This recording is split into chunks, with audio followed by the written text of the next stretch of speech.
अशेष क्लेश नाशाय परमानंददायिने नमस्ते गिरिराजाय नमस्ते गिरिराजाय श्री गोवर्धन नामिने अशेष क्लेश नाशाय परमानंददायिने। श्री गणराज जी के प्रणाम मंत्र है।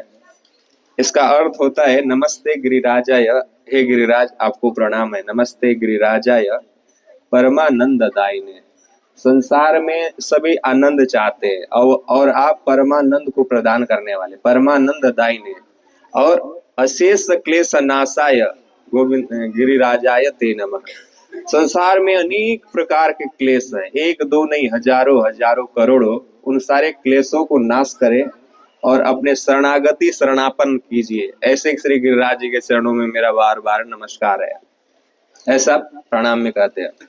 श्री गिरिराज जी के बारे में बहुत विश्व प्रसिद्ध कथा है श्रीमद् भागवतम के 10वें स्कंद के 25 अध्याय में, आप सभी जानते हैं। लेकिन उससे पहले श्री गिरिराज जी की उत्पत्ति कब कहाँ कैसे होती है उसके बारे में अति संक्षेप में आप लोगों को बताऊंगा।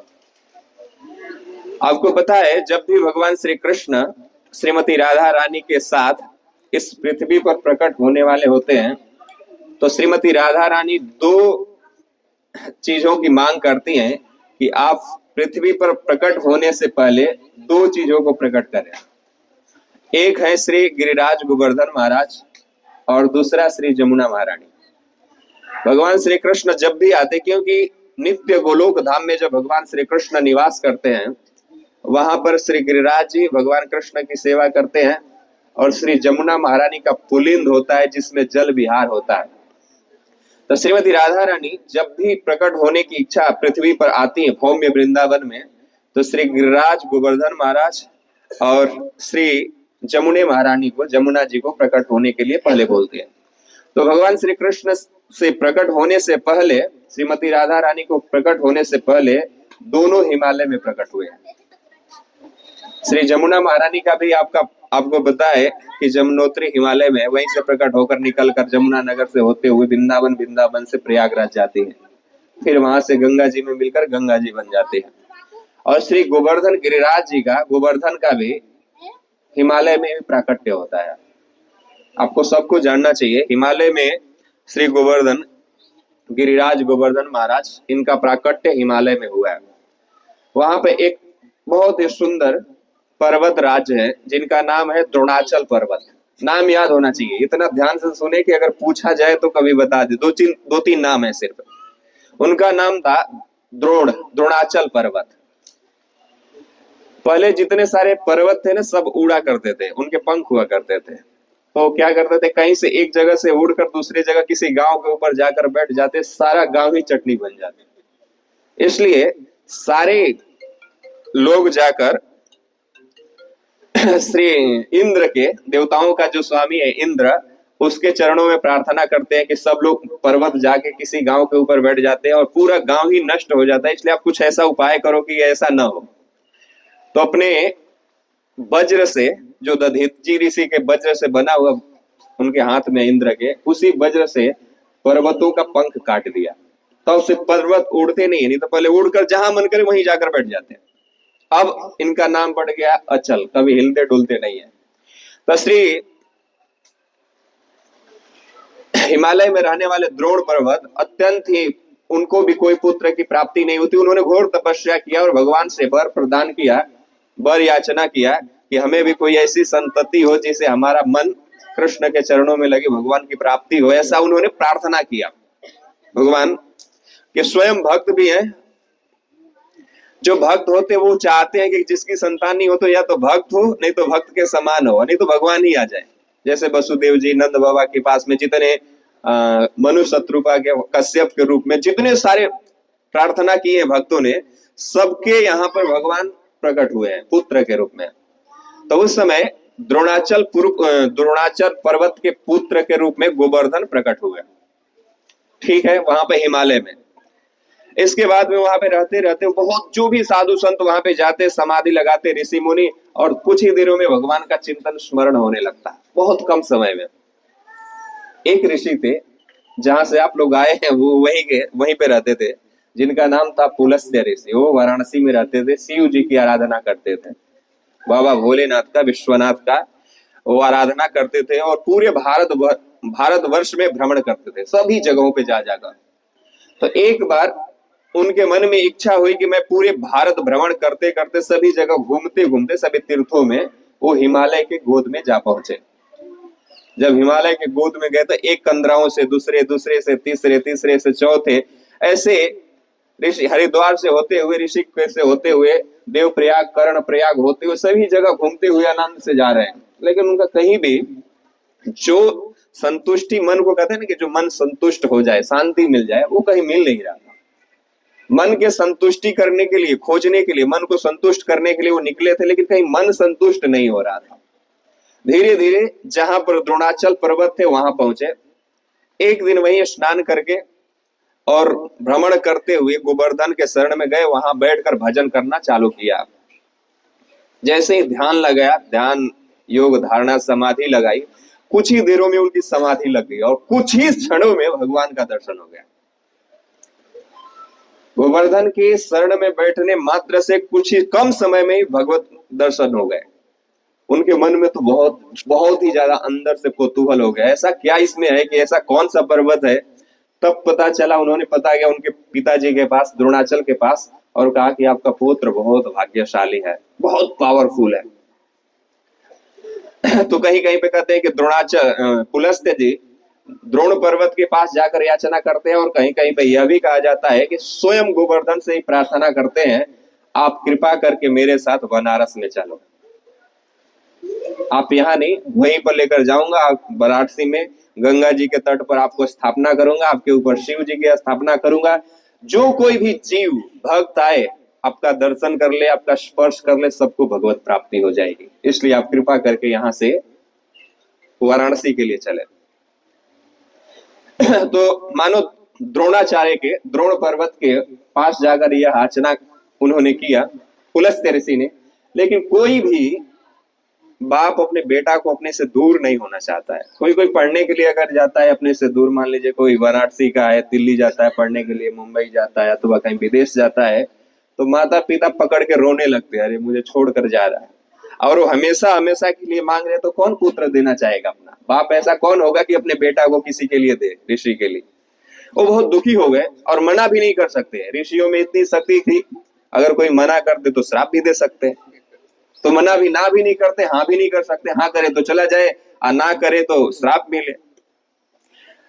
तो बड़े बुद्धि से, बुद्धिमानी के साथ द्रोणाचार्य ने, द्रोण पर्वत ने कहा, ऋषिवर अगर मेरा पुत्र जाना चाहे आपके साथ तो मैं मना नहीं करूंगा।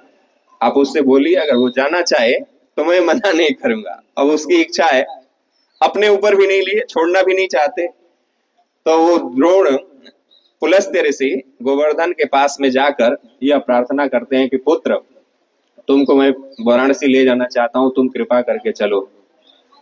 कुछ ही क्षणों में गोवर्धन तैयार हो गए, ठीक है मैं तैयार हूं चलने के लिए। कैसे ले जाओगे?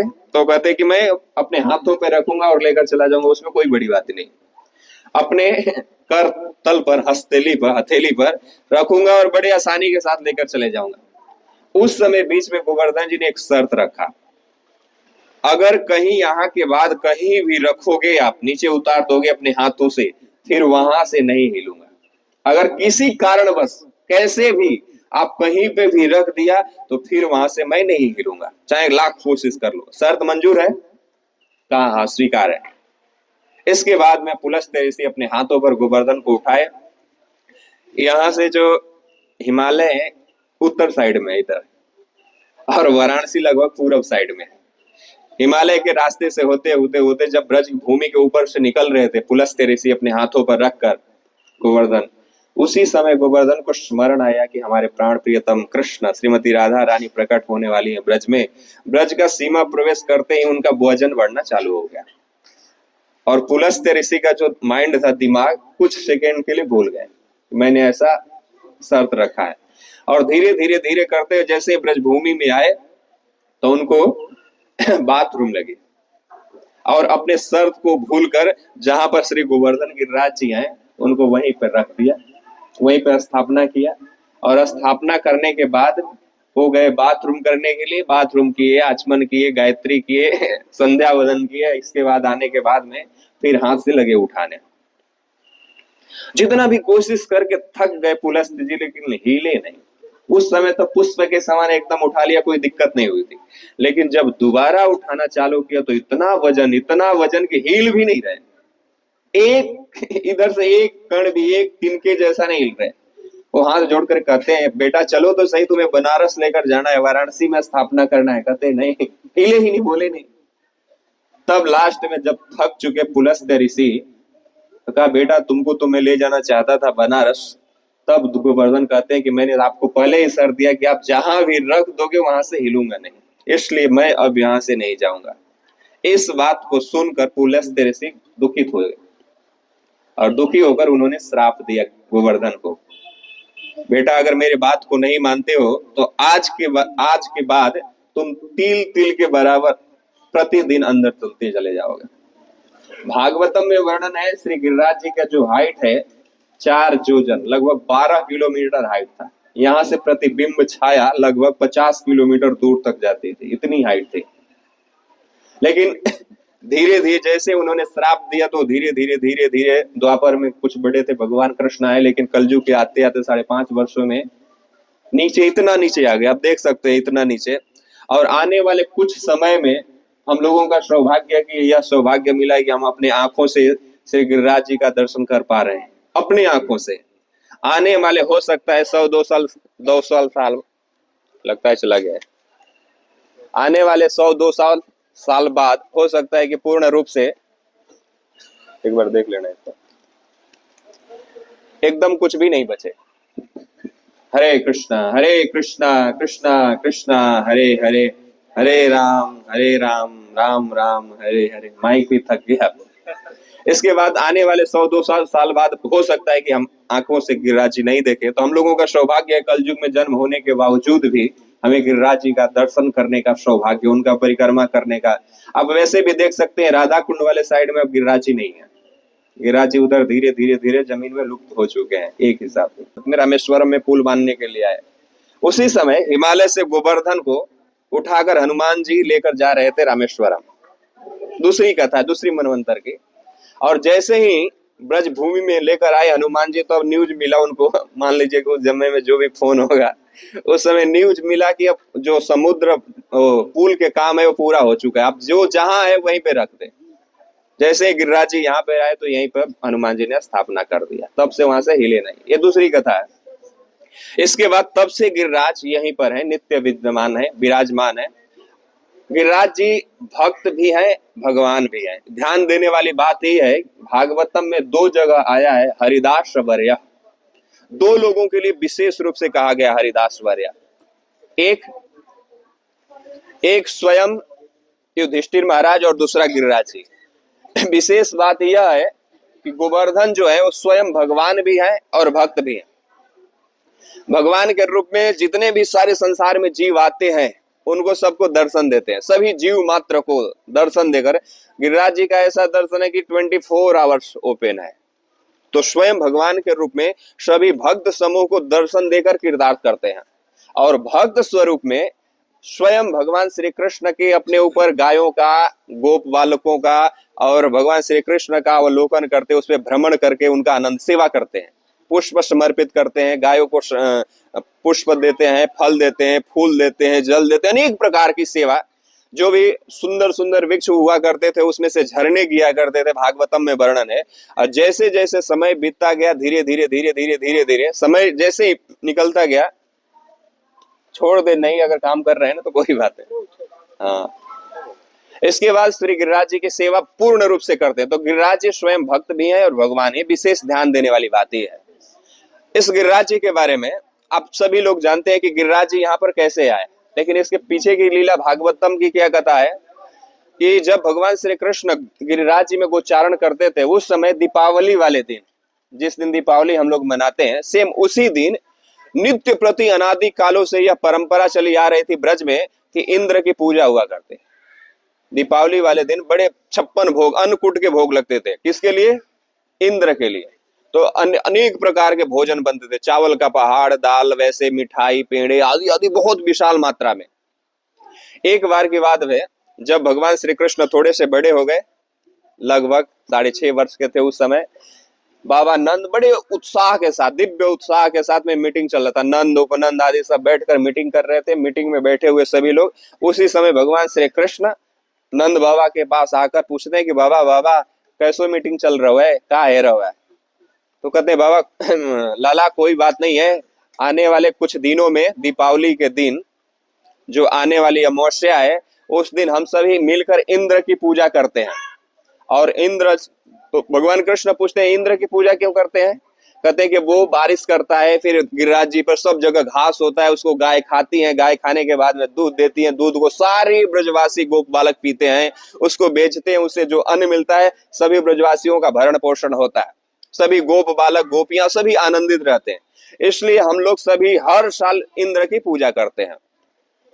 तब भगवान श्री कृष्ण कहते हैं बाबा का हाथ पकड़कर, मैं चाहता हूं कि आज के बाद इंद्र की पूजा ना हो, क्योंकि सब कुछ हमें तो गिरिराज गोवर्धन देता है। गोवर्धन, हम लोग सभी ब्रजवासी सब गोप बालक जाते हैं गिरिराज जी के ऊपर, वहां पर फल भी खाते हैं, घास, गाय घास खाती हैं, सभी ब्रजवासी फल तोड़ तोड़ के आनंद लेते हैं, झरनों में स्नान करते हैं, उससे सारे ब्रजवासी भरण पोषण होता है, सभी ब्रजवासियों का भरण पोषण गिरिराज जी से होता है। तो मैं चाहता हूं कि अब इंद्र की पूजा बंद हो और श्री गिरिराज का प्रारंभ हो। कहे कि बेटा अगर मैं ऐसा करूंगा तो क्रोधित हो जाए, गुस्से हो जाएंगे इंद्र, कहे कि कुछ भी हो जाए, लेकिन मैं चाहता हूं, मेरी इच्छा है कि गिरिराज की पूजा है। नंद बाबा कहते हैं कि भाई लाला का मेरे पुत्र का भी इच्छा है कि गिरिराज की पूजा है, तो गिरिराज की पूजा, आज के बाद इंद्र की पूजा बंद। तो कहे उसके लिए करना क्या हो? कुछ भी नहीं, जो पूजा इंद्र के लिए की जाती है सेम उसी को ट्रांसफर कर देना है गिरिराज जी के लिए। तो सभी ब्रजवासियों में, सब घरों में गाय के गोबर से चौका लगाया, पुताई होताई, अपने अपने घरों में अनेक प्रकार के 56 भोग बनाए, अनेक प्रकार के 56, कोई कचौड़ी, पकौड़ी, जिलेबी, अनेक प्रकार के दाल, चावल, लड्डू, अनेक प्रकार के पकवान बनाए। इसके बाद में सब पकवान बनाने के बाद में अपने अपने गाड़ी पर रखकर, बैलगाड़ी छकड़ों पर रखकर श्री गिरिराज जी के शरण में लेकर आए। तो कहे कि गिरिराज जी को भोग कहां से लगाए, इतना विशाल है, कहां इसका है? तो स्वयं भगवान श्री कृष्ण ही एक रूप में गिरिराज जी के ऊपर, ऐसा कहा जाता है, कहीं भागवत में तो एक रूप है, लेकिन 3 जगह कहा जाता है कि स्वयं श्री कृष्ण, क्योंकि गिरिराज बहुत विशाल थे, इसलिए स्वयं श्री कृष्ण 3 जगह रूप धारण किया पर्वत के रूप में। एक जहां पे हम लोग फर्स्ट टाइम गए थे, मानसी गंगा पर है वहां, दूसरा दान घाटी पर जो है वहां पर, और ये तीसरा ये जो मुखारविंद है यतिपुरा में, जो हम लोग जहाँ पे रुके हैं आप लोग, उसके जस्ट उस साइड में 3 जगह भगवान श्री कृष्ण पर्वत के रूप में सब जगह देखते, ब्रजवासियों को देखते, सभी ब्रजवासी कह यार कन्हैया हमारे साथ में भी, और देखने को ऊपर भी पहाड़ पे भी वैसा ही लग रहा है। आपस में बातें करते हैं कि साथ में भी बैठा है और देख तुम्हारे जैसा ही दिख रहा है ऊपर। है कि चिंता मत करो, भगवान श्री कृष्ण ने मन से गंगा जी को वाहन किए।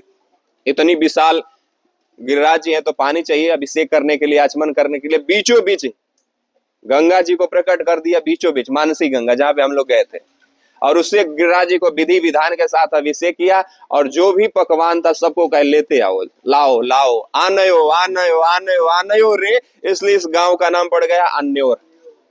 जितना सारा है सब लेते आओ, लेते आओ, डालते रहो मुंह पे, सारा अपना अपना दोना में भर भर के, बड़े बड़े परात में भर के भगवान उसी गिरिराज जी के मुख में डालते गए, और देखते देखते कुछ ही सेकेंड में सब कुछ गटक गए, स्वाहा। जितना भी अन्नकूट बना था देखते देखते गिरिराज जी सब कुछ खा गए। सभी ब्रजवासी कहते हैं यार कन्हैया कनुआ, तेरा ये जो देवता है लगता है असुर है, कोई राक्षस है, हम तो इंद्र की पूजा करते, भोग लगाते, प्रसादी फिर हम ही लोग पाते, और जितना सारा भोग लग गया सब कुछ तो यही अकेला गटक गया न, ये सब कुछ खा गया, हमें तो कुछ प्रसादी मिलेगा नहीं। तो भगवान श्री कृष्ण कहते हैं कि नहीं, गिरिराज बहुत दयालु है, तुम ऐसा मत सोचो, तुम्हारे मन में अगर ऐसा अभिप्राय है तो कुछ सेकंड के लिए अपना आंख बंद करो और देखो इसकी चमत्कार।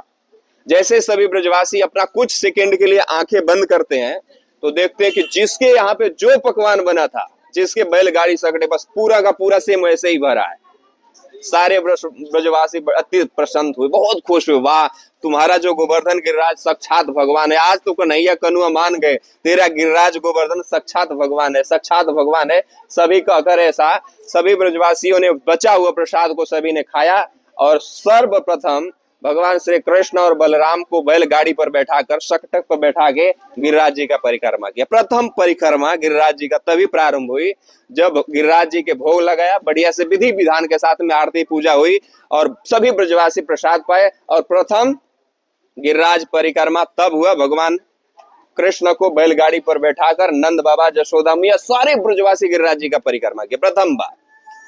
जब यह पता न्यूज, यह समाचार इंद्रदेव को पता चला, ऊपर स्वर्ग के राजा इंद्र को, तो उसने कहा कि अरे मेरे रहते हुए कि ब्रजवासी के कहने से, छोटे से गोप बालक के कहने से मेरी पूजा बंद कर दे। वह इंद्र अपने आप को भूल गया। जो भगवान श्री कृष्ण माँ देवकी के उदर में आए थे, स्तुति करने के लिए आए थे पहले, वो सारे देवता इंद्र स्वयं भूल गया कि वो भगवान है। और जो मेघों को आदेश दिया, जो प्रलय काल में मेघ वर्षा करते हैं, उनको आदेश दिया कि तुम ब्रज में जाओ और पूरा ब्रज को जलमग्न कर दो चारों तरफ से, कोई भी एक तिनका न बचे, कहीं से भी न बचे। सभी ब्रजवासी, अब तो क्या होता है कि स्वर्ग से चलकर सारे मेघ जैसे, हाथी का जैसा सूंड होता है वैसा ही मूसलाधार बारिश चालू हुई, बिजली जोर जोर से तड़कने लगी, चमकने लगी, चारों तरफ आंधी तूफान। सारा ब्रजवासी भागते भागते पुनः भगवान श्री कृष्ण के शरण में आए, नंद बाबा के शरण में आए और कहते हैं कि हम मना करते थे कि इंद्र की पूजा मत बंद करो, लेकिन तुमने नहीं मानी। आज देखो स्थिति है कि पूरा ब्रज ही जलमग्न हो जाएगा। कह के चिंता मत करो, जिस गिरिराज जी के हम लोगों ने सेवा पूजा की है उसकी शरण में चलते हैं। सभी ब्रजवासियों को इकट्ठा करते, एकत्रित करने के बाद में भगवान श्री कृष्ण यही गिरिराज जी के लेके शरण में आते हैं। सभी ब्रजवासी अपने गाय के साथ, गो बालकों के साथ, पशुओं को लेकर श्री गिरिराज जी के पास में आए। भगवान श्री कृष्ण ने थोड़ा सा टच किया, गिरिराज जी ऊपर उठे और कनिष्ठ अंगुली, बाएं हाथ के लेफ्ट हैंड के कनिष्ठ अंगुली के नख पर सिर रखा। 7 दिन और 7 रात भगवान श्री कृष्ण का उस समय उम्र जो था 7 वर्ष के थे। 7 रात्रि और 7 दिन इसी नख के ऊपर गिरिराज जी, 7 किलोमीटर वाले गिरिराज जी, इतना बड़ा विशाल 4 योजन वाले गिरिराज जी एकदम अनवरत रखा, कोई भी दिक्कत नहीं। कभी कभी धनसुखा, मनसुखा आदि गोप आदि कहते, अरे यार कन्हैया थक गए होगो ने, हाथ नीचे को कर ले, हम अपनी लठिया डंडा लगा लेते हैं, क्या दिक्कत है? ठीक है, कोई बात नहीं, लगा लो। जैसे ही नीचे थोड़ा सा भगवान श्री कृष्ण, सबके डंडा, जितने सारी लाठियां तड़ तड़ तड़ कर करके टूटने लगती है। अरे बचाओ बचाओ कृष्ण, बचाओ बचाओ, जोर से चिल्लाते, फिर भगवान श्री कृष्ण उठाते हैं। तो ऐसा आचार्य लोग कहते हैं कि भगवान श्री कृष्ण ने गिरिराज को क्यों ऐसे उठाया, क्यों, किस लिए? आचार्यों के अभिप्राय, मुख्य गूढ़ रहस्य तो कहते हैं कि बहुत सारे ऐसे गोपियां थी ब्रज में जो घर से कभी बाहर नहीं निकलते थे। ऐसे बुजुर्ग थे जो कृष्ण के दर्शन के लिए आंखों से ललायित रहते थे कि एक बार कृष्ण का दर्शन हो जाए, कृष्ण के रूप माधुरी सौंदर्य का छटा का पान कर लूं, लेकिन उनको सौभाग्य नहीं मिलता कि वो घर से बाहर जा सके। कृष्ण सुबह सुबह गोचारण के लिए निकल जाते, शाम को आते, फिर नंद महल में चले जाते, उनको दर्शन ही नहीं होता। सभी ब्रजवासी हो, चाहे छोटे बालक हो, नई नई ब्याह करके आई हुई नवज्योतियां हो, जिनके घर में रहने के बाद में बाहर निकलने का मौका ना मिला हो, बुजुर्ग बूढ़े हैं जिनको चला नहीं जा रहा है, देखा नहीं जा रहा है, वो जैसे भी सभी ब्रजवासी, सबके मन में एक ही इच्छा थी कि हमें कृष्ण दर्शन करना है, लेकिन वो दर्शन मिल नहीं पा रहा था। इसलिए भगवान ने सभी ब्रजवासियों का आह्वान किया कि सभी ब्रजवासी आ जाओ, 7 दिन दर्शन दूंगा, 7 रात अनवरत, बिना पलकों को झपकाए। ऐसा भागवत में लिखा है कि ब्रजवासियों ने आंख फाड़ कर, मतलब ऐसा लगा कि आंखों को, पलकों को गिरने नहीं दिया 7 दिनों तक। 7 दिन रात दिन एकदम दर्शन, जो घर से कभी बाहर नहीं निकल सकते सभी लोगों ने दर्शन किया, अनवरत दर्शन। सभी कृतार्थ हो गए, सबको आनंद आया, एकदम इतना आनंद आया, इतना आनंद आया, इतना आनंद आया कि सभी ब्रजवासी अत्यंत प्रसन्न हो गए, खूब दिव्य मन से। इसके बाद मानो प्रश्न उठता है कि सब जितना बारिश हुआ वो कहां गया? तो इसका 2 प्रमाण है। एक तो प्रमाण भगवान श्री कृष्ण ने अपने सुदर्शन चक्र को ऊपर लगा रखा, जितना बारिश है वो सारा का सारा पानी सुदर्शन सोख जाता, सारा का सारा। और दूसरा प्रमाण है कि एक बार भगवान शिव की पत्नी पार्वती अन्नपूर्णा जी बार बार शिव जी से कहा करती, भोले बाबा किसी अतिथि को लाओ, कुछ खिलाना चाहता हूं। तो भगवान शिव कहते, किसी दिन मैं लेके आऊंगा, किसी दिन लेकर आऊंगा। एक दिन रास्ते में जा रहे थे, अगस्त्य ऋषि मिले। अगस्त ऋषि को निमंत्रण दे दिया कि आप कल भोजन करने के लिए मेरे घर पे आए।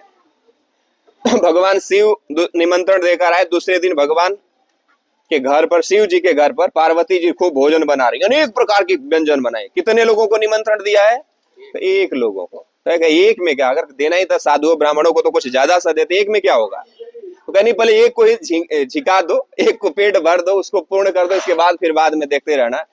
तो जैसे ही अगस्त ऋषि आए, उनके लिए बहुत सारा पकवान बनाया था, बहुत अनेक प्रकार के आइटम। 56 भोग है तो बहुत सारे 156 भोग बनाया था।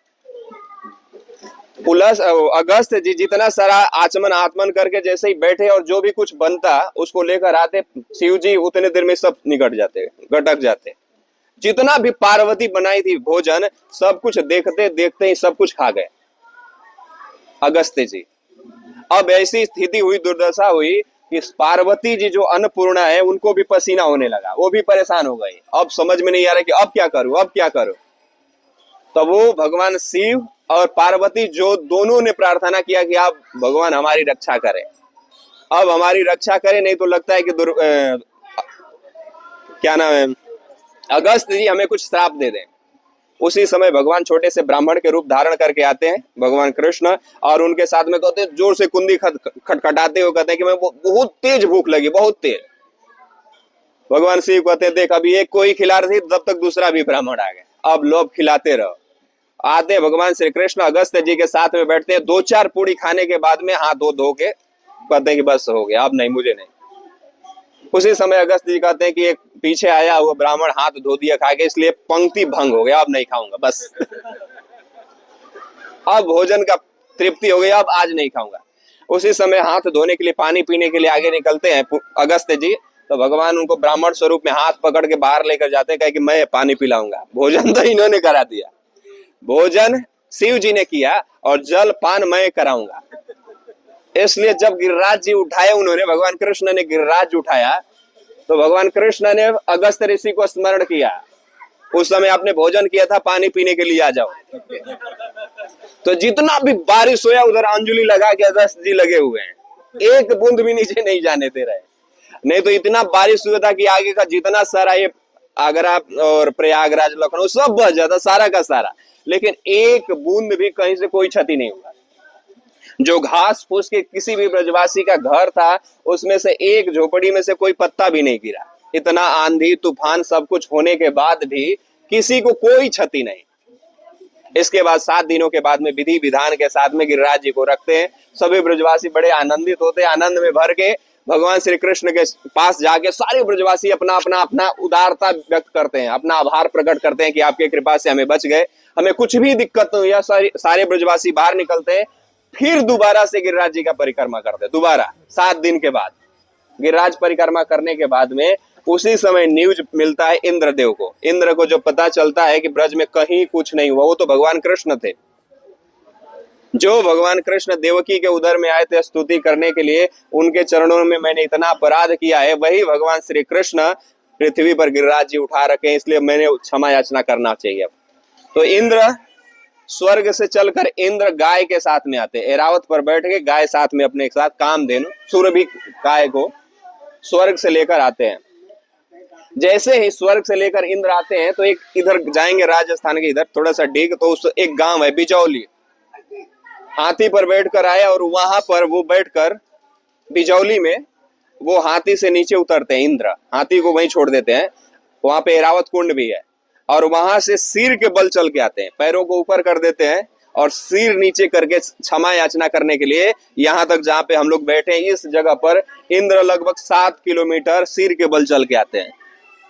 सिर नीचे है और पैर ऊपर है, और सिर के बल चलते चलते यहाँ पर आते हैं और भगवान श्री कृष्ण के चरणों में प्रार्थना करते हैं। सबसे पहले सुरभि, यहाँ पे कुंड है, सुरभि कुंड है, आगे आप जाएंगे तो देख सकते हैं। सुरभि गाय को आकाश में भेजते हैं और उसके थनों से भगवान श्री कृष्ण का अभिषेक करते हैं, बहुत सुंदर अभिषेक करते हैं। अभिषेक करने के बाद में भगवान श्री कृष्ण का एक नाम भी दिया है जिसका नाम है गोविंद, इंद्र के द्वारा दिया हुआ। गोविंद का अर्थ है, गोविंद का अर्थ है, गो मतलब इंद्रियां भी होती है, अबिंद मतलब पालन करने वाले, जो इंद्रियों का पालन करता है उसको भी गोविंद कहते हैं, और गो मतलब गाय होता है, गौ, और जो उसको पालन करता है उसको भी गोविंद कहते हैं। तो दोनों के पालन करता है, इसलिए भगवान श्री कृष्ण का एक नाम यहाँ पे पड़ा है गोविंद, इसलिए इस कुंड का नाम पड़ा है गोविंद कुंड। बोलिए गोविंद कुंड की। तो इस गोविंद कुंड में अभिषेक किया और खूब सुंदर स्तुति किया है उन्होंने, बहुत ही सुंदर। वो कहते इंद्र ने भगवान श्री कृष्ण के चरणों में प्रार्थना करते हुए कहते हैं कि भगवान, मैं वैसा शिशु हूं जैसे एक छोटा सा माँ के पेट में, उदर में छोटा सा शिशु होता है और अनेक प्रकार को माँ को कष्ट पहुंचाता है। अगर मान लीजिए गोद में है तो भी, पेट में है तो भी, अनेक प्रकार के, वो मिर्च नहीं खा सकती, मसाला नहीं खा सकती, ऐसा वैसा, टेढ़ा सोना बैठना, बहुत प्रकार के, लेकिन कभी माँ गुस्सा नहीं करती अपने बेटे पर। वो कहती है कि मेरा बेटा पेट में चल रहा है, इसका मतलब स्वस्थ है, इसलिए प्रसन्न रहता है। अगर कोई भी बेटा अगर गोद में कोई ले, अगर मल मूत्र त्याग दे तो कोई भी माँ बाबा उसको फेंकते नहीं है। वैसा ही मैं नादान बालक हूं, इसलिए आप मुझे क्षमा करें। इस प्रकार के भगवान श्री कृष्ण के चरणों में इंद्र ने बहुत लंबी चौड़ी स्तुति की है और याचना करके भगवान श्री कृष्ण प्रसन्न है, उस पर प्रसन्नता पूर्वक उसको आशीर्वाद दे के चिंता मत करो। ब्रह्मा जी भी आए थे उनको, लेकिन कुछ नहीं बोला। लेकिन इंद्र को कहा कोई नहीं, तुम्हारे कृपा के अनुसार, तुम्हारे प्रकोप के अनुसार सभी ब्रजवासियों को 7 दिन एक साथ रहने का मौका मिला। सभी ब्रजवासी प्रसन्न है, सभी गोप बालक प्रसन्न है, सभी गोपियां प्रसन्न है, इसलिए यह सौभाग्य सभी ब्रजवासियों को मिला। यही इसी जगह पर एक सबसे बड़ा आश्चर्य की बात है, ब्रज में जितने सारे कुंड हैं, प्रमाण दे रहा हूं, एक ध्यान देने वाली बात, साक्षात प्रमाण सबको चाहिए ना, प्रत्यक्षम किम प्रमाणम। लोग कहते हैं कि भगवान कैसे हैं, भगवान कैसे है, इसका एकदम साक्षात आज भी प्रमाण दे रहा हूं। आप ब्रज के किसी भी कुंड में चले जाएं, ब्रज के 84 कोस के किसी भी कुंड में चले जाएं, एक भी कुंड ऐसा नहीं है जिसमें मीठा पानी है। चाहे राधा कुंड का हो, चाहे पावन सरोवर का हो, चाहे पीली पोखर का हो, चाहे प्रेम सरोवर का, सबका नमकीन पानी है, सबका नमकीन पानी है, एकदम सबका नमकीन लगता है एकदम। लेकिन गोविंद कुंड पूरे ब्रजमंडल में एक ऐसा कुंड है आज भी कि जिसका पानी आप पी कर देख सकते हैं, उसी के तट पर बैठे आप उसको पी कर देखें, मीठा पानी है। भगवान के विशेष विभूति, विशेष महिमा आज भी है। अगर कोई देखना चाहे तो पूरे ब्रज में एक भी कुंड मीठा कुंड नहीं है, पूरे ब्रज में मैं बात कर रहा हूं, पूरे ब्रज में एक भी कुंड। लेकिन एक गोविंद कुंड एक ऐसा कुंड है कि जिसका पानी मीठा है। तो भगवान श्री कृष्ण आज भी उस धरोहर को बचा कर रखे हैं कि जो गोविंद कुंड सुरभि के थनों से बना हुआ है, आज वैसे के वैसा सेम टू सेम मीठा है। इसलिए इस गोविंद कुंड की बहुत महिमा है। यहाँ पे बहुत सारे संतों लोगों ने भजन किया है, यहाँ पे बहुत सारे, अब यहाँ से बहुत सारी कथाएं नहीं कहूंगा क्योंकि बहुत देर भी हो रहा है, आगे भी जाना है और 11 बजने को है। यहाँ से हम लोग आगे जाएंगे तो क्या कहते हैं, पुछरी के लौठा है जो हाजिरी लगाते हैं, भगवान श्री कृष्ण के सखा हैं, उनका दर्शन करेंगे। उसके बाद में फिर जतिपुरा आ जाएगा, फिर आगे।